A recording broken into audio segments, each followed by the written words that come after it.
Oh, they were a really good team, no doubt. I think I said after the game, I thought they were probably top to bottom the best team that we've played in the, was it before here? Probably the best of the four teams, top to bottom, that we've played. But I mean, everybody was pretty good. You know, we got on a little bit of a run there after the half against TCU the one year, and I mean, Texas game was kind of down to the wire until we broke it open there with the Calcaterra pass, and Baylor obviously was good. It was a tight game, so they've all been competitive. I don't think there's a huge gap, but I think Iowa State was probably the best team we've played in it.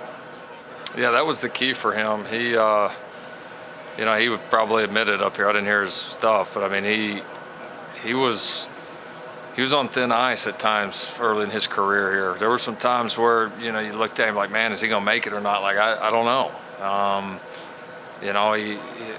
He had to really turn it around. And, I give the kid a lot of credit.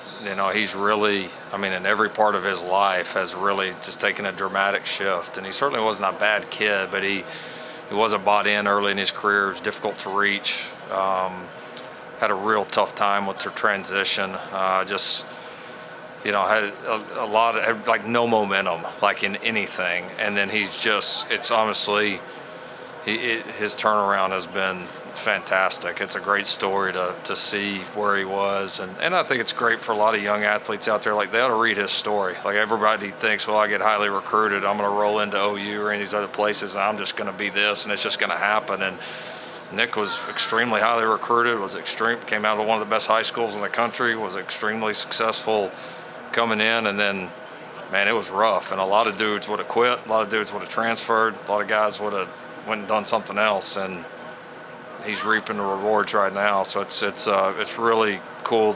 Just to, like, 3 years ago, to think that we would bring Nick Bonito to Big 12 Media Days is at that point I said no way, but it's been that much of a jump, and he deserves all the credit in the world.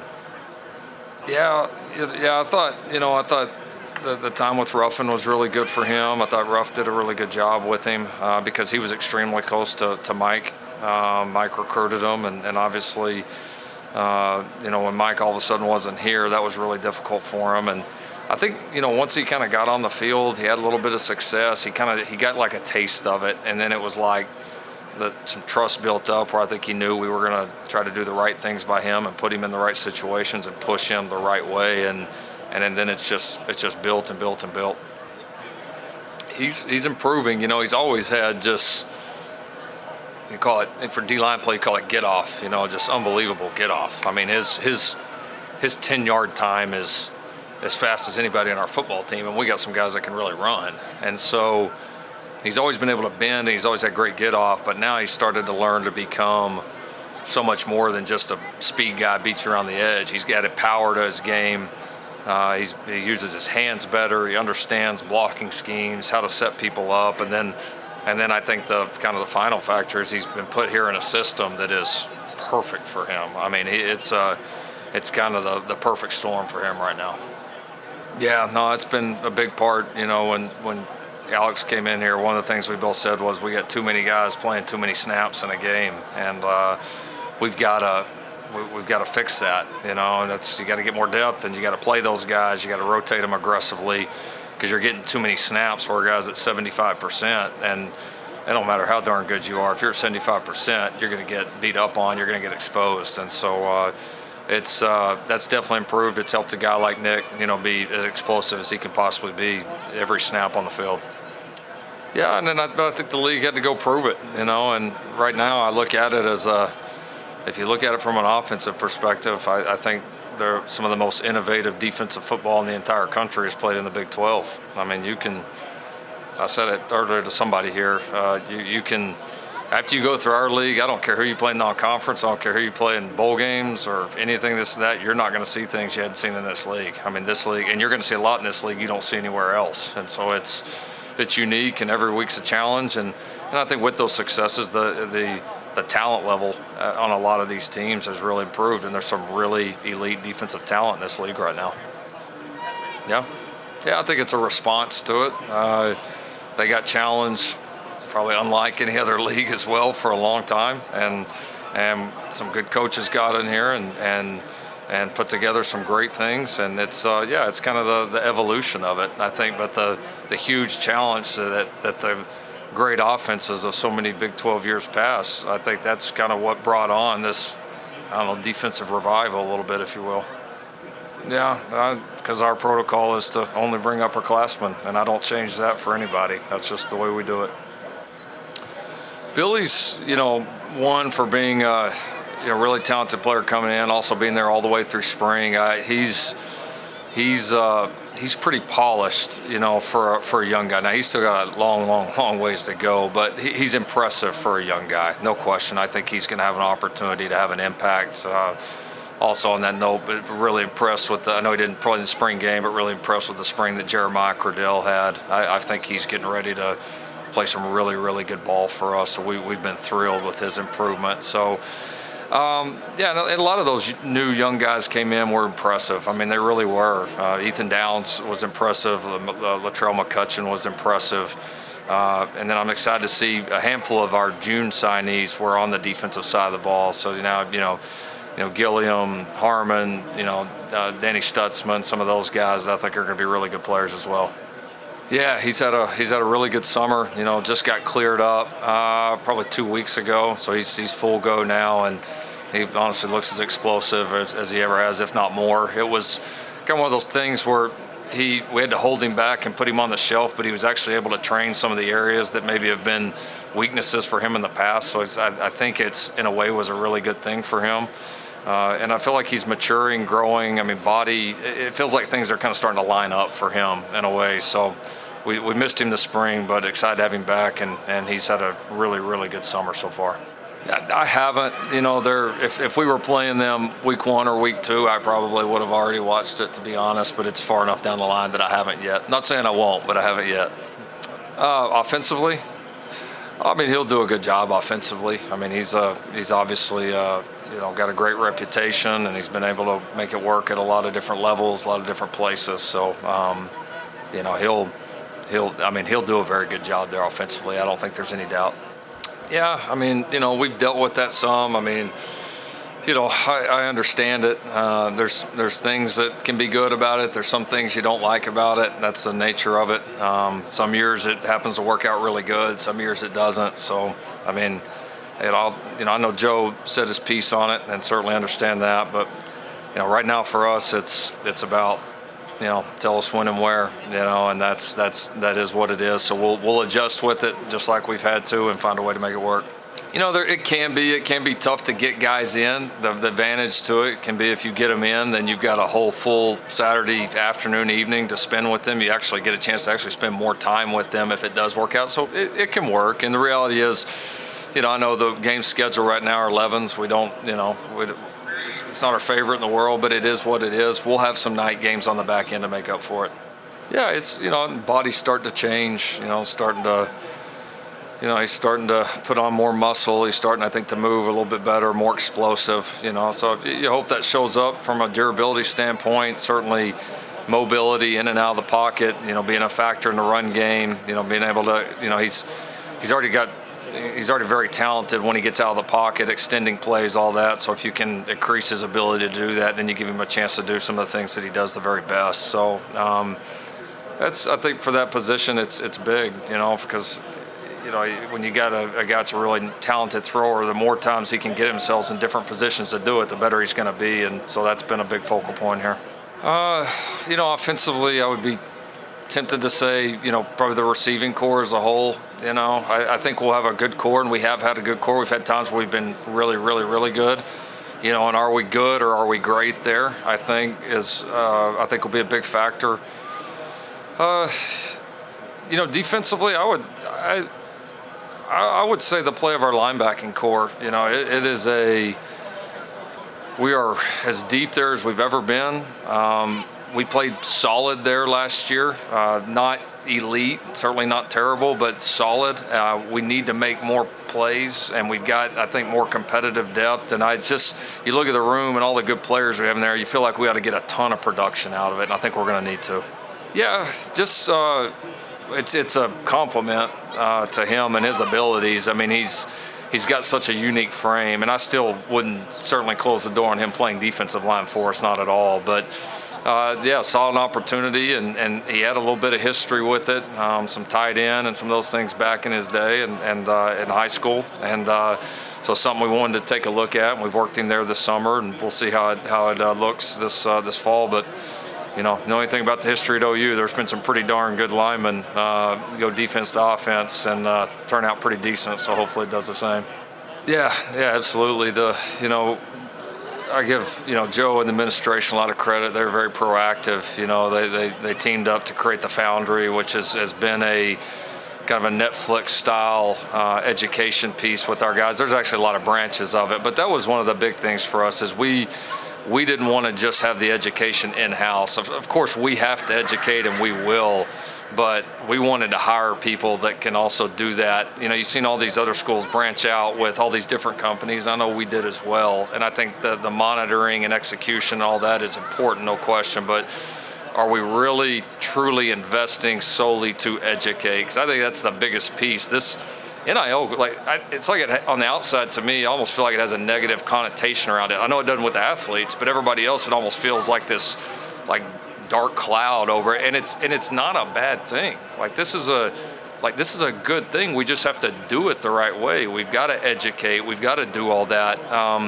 And so I like the plan we put in place. We're going to have to be able to adjust, because I do think not all, and I don't want to generalize, but a lot of athletes, I think, felt like, I'm going to go post something on social media, or I'm going to go show up at some event, and they're going to hand me some cash, and that's going to be it. And, oh, by the way, there's taxes and attorneys and accountants and your Pell Grant and, agents and all this. We all know that make money, it's not that simple. And so I think that disconnect has started to get better, but we're gonna have to work together. I mean, there's a lot of education pieces that are gonna have to happen. We're gonna learn about it. It's gonna evolve. But I love the plan at OU that we've put in place.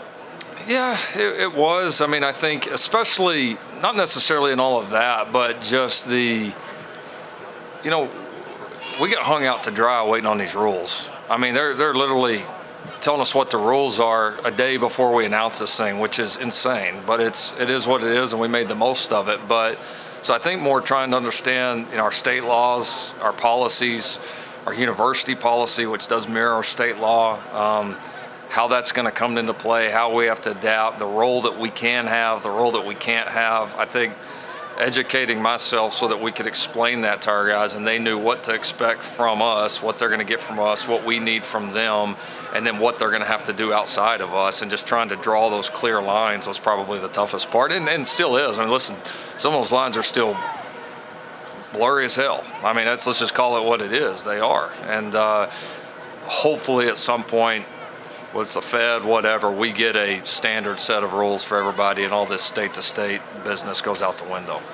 Yeah. No, I mean, there's two trains of thought on it. I mean, the first train of thought is you're worried about all that stuff because it's the monitoring system's in place, and because this came so quickly without really the infrastructure built in to handle it. And we've obviously seen that people are going to bend and push the rules in this game. I mean, that's pretty clear. The other train of thought is it actually might help the people that are following the rules, because now, if I'm a player that was tempted to, get paid in my recruitment illegally, should I even mess with that when I know I can just go make the money legally and not jeopardize my name or my eligibility or all of that? So in some ways, it may even it out a little bit, if you will. I think the purists hope that, but the reality is we're going to have some lines and regulations, especially when it comes to the recruiting piece, for this to work and not be a mess. I can't give a number on that. I don't want to give a number, but I will say this: a significant amount of our team is vaccinated. We're, I think, headed in my opinion, a great direction. First and foremost, we absolutely respect that it's everybody's choice. But the reality of the matter is we're football coaches and we're football players, and if you don't get vaccinated, you're going to be held to a standard that those that are, it's going to be a different standard, and you're going to have the opportunity to lose games and not be available. So to say it's not a factor and doesn't go through our minds as coaches and the people that ultimately decide who plays, say it's not going through our players' mind is a big deal. I know I'll tell you this, we had a big uptick after John Rahm got booted from the Memorial, because that was like, them guys are looking at that and it's a real life event, and one day a guy's about to, make $1.5 million and cruise to a 6-shot victory, and then all of a sudden he's out of there and then he's vaccinated the next week. So I think some of those real life things that have happened that we've seen have put in perspective for some of these guys. And I also think too, as time goes on and people see that the vaccination has widely been very, very successful, I think it's opened the door for more and more people to get it, including our guys. I think it was another great example, but we've seen a couple times where we had big upticks, and the ROM deal was a eye opener for a lot of our guys. Yeah, it was like taking a year's worth of work or visits or whatever you want to put it and squeezing it into a few days. So it was fun. When it was done, it was like, whew, you had to kind of catch your breath a little, but it was good to have guys back on campus. We have such a great thing to show off that you can't completely see behind a computer screen. So it's good to have guys on campus, good to have our families back in the facility again. I mean, it was hectic, but fun and kind of a relief to have everybody back. Yeah, no, those guys definitely played their best at the end, which is typical of bringing in a transfer junior college player, and and typically that second year for those guys is a great opportunity, and so I feel like they're both really good players. I think they're both primed to be very, very disruptive for us. They've had good off seasons, and they're not new anymore, but they've worked that way, and they're tough in there. I mean, there's no doubt they're a challenge to block, and they've really improved themselves, especially both physically a lot. They've made some really big strides in our off season. Yeah, and all the Union guys it's pretty amazing what they've done, and the amount of great coaches, successful coaches that have come out of there. Kind of like those Texas Tech guys. They've had a heck of a run, man, and yeah, it's been pretty cool to see. I mean, I think I know several, and they're certainly all different, certainly not clones, but you could see some of the same characteristics with a lot of those guys, and an expectation for success, a work ethic to go along with it. So it's a cool little fraternity there for sure. I'm always introspective about the culture of the program. I mean, that's one of the things that I can control, and one of the things that I'm most responsible for. So anytime anything in our program happens with anybody, good, bad, anything in between, I'm always evaluate it and always take it into account. I'm always looking to get better. You're always going to adjust as time goes on, and I certainly do. I don't overlook. I certainly don't try to overlook anything. Yeah, Mike, came in from Arkansas, really, experienced player, had some great tape, and we had, felt like a needed receiver that we needed to address, and so ended up, I think, being a great fit. I've been able to see him run around some this summer, and he's an explosive kid, and so we'll give him an opportunity, but I think he's got a chance to help us. Trey came in obviously a little bit later, but we're excited about him. Know about him certainly in high school and how explosive he is, and he's certainly fit the bill. He can really, really, really run. In fact, explosiveness probably a little bit different than what we've had in the running back room here as of late. So I think he'll be a nice compliment to our guys, and they're still so new, just getting to know them. I hadn't been in a practice with either one of them yet, but excited about what they bring to the table. Oh, I mean, I think it's hard for me to imagine a world where both Gray and Brooks both don't play a ton. I mean, they're two real quality players. They've played in games. They produce. They're smart. I mean, they're certainly two of our stronger weapons on the offense. So we'll see how it evolves. I mean, I think we got two starters really. I mean, I think it'll be, hope it'll be like some of the runs that we've had where we felt like we've had two great tailbacks that we can attack people with. Yeah, we'll see how it evolves. I mean, it definitely helps to have versatile players that know your scheme. We had that a few years ago when when against Iowa State a few years ago up there, when Dimitri had to pop in there and play tailback. And so got to be ready for anything and everything. I'm glad that we've got some guys that know our stuff in and out that could adjust if needed. But the guys that are in that running back room are going to do the primary amount of carrying the ball for sure.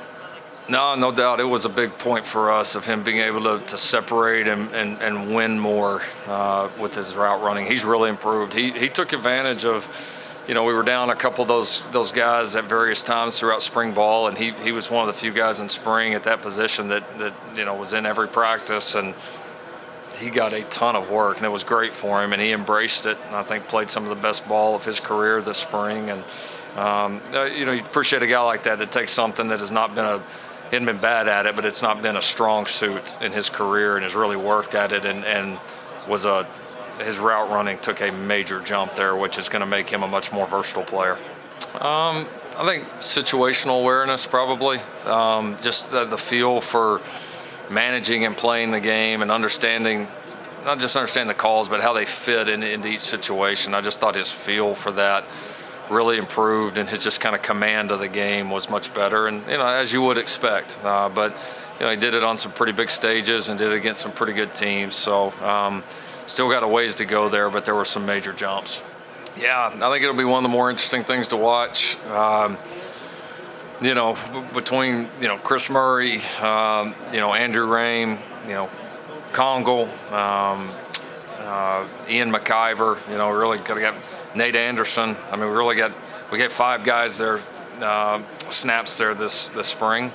We'll obviously have to narrow that down, and several of those guys, honestly, all of them have the ability to play multiple positions. So even if one of those guys isn't the starting center or the backup center, they certainly can factor in at other places. So we'll see how they progress through this offseason. It's getting the right guy and the best guy in there at center is a big priority. Just replacing what we had there, but we're going to try to make some decisions pretty early on in camp, and then try to get everybody in a position where they can settle in. Yeah, I mean, I think that position is as mental as any that we have, but I think a lot of people think you just sometimes stick your most unathletic, smart guy there and let him play, and that's not necessarily the case.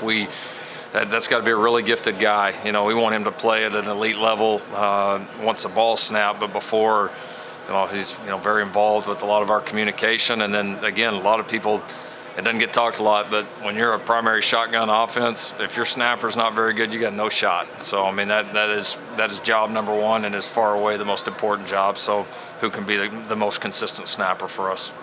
He's got a shot. He's raw. He was actually probably a little bit less raw than we would have guessed coming in.